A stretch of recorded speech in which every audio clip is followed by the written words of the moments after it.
guys! Welcome back sa aking channel. So sa video na to, ituturo ko sa inyo kung paano nga ba alisin ang watermark sa video natin sa TikTok. At sa video nga na to ay hindi na natin kailangan mag-download ng kahit na anong app para lang maalis ang watermark ng ating mga video sa TikTok.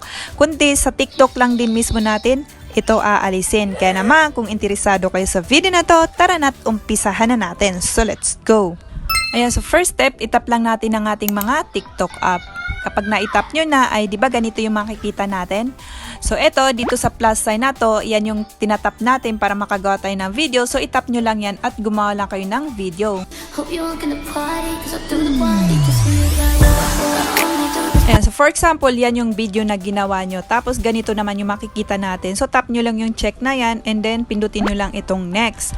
Pagka pindot natin yan, ay di ba ganito yung makikita natin. So dito, bago kayo mag-proceed or bago nyo pindutin itong pause, ay kung mapapansin nyo, may nakalagay dito na more options. So pindutin lamang natin yan. So pagka pindot nga natin yan, ay mag-scroll down lang tayo at hanapin lang natin itong save posts without watermark. So kung mapapansin nyo dito nga sa save post without watermark is naka-on nga yung kanyang button. So kailangan i-turn off natin ito para mawala nga yung watermark dun sa ating video sa TikTok. Okay? So i-turn off nyo lang yan. After nyo ma-turn off, ay pwede nyo na nga ito pindutin itong post.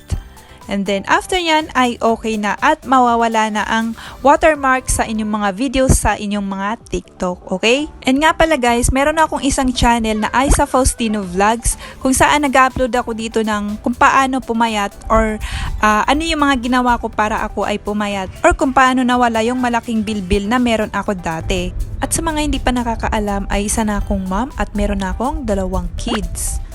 At ito yung picture ko nung hindi pa ako nag-diet or hindi pa ako nag-workout. Ayan, sobrang laki ng bilbil ko pati na rin yung mga braso ko. And after few months ay ito na nga yung resulta ng pag-workout at pagda-diet ko. Kaya naman yung mga kagaya ko na nanay dyan na gusto rin pumayat or gusto mabawasan ng kanilang mga timbang pero hindi alam kung papaano or saan mag-uumpisa ay i-follow nyo or i-subscribe nyo ako sa aking channel na Aiza Faustino Vlogs. Baka sakaling makatulong yung mga video na ginagawa ko kung papaano nga ba pumayat.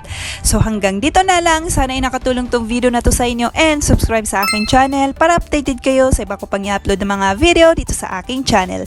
Thanks so much for watching!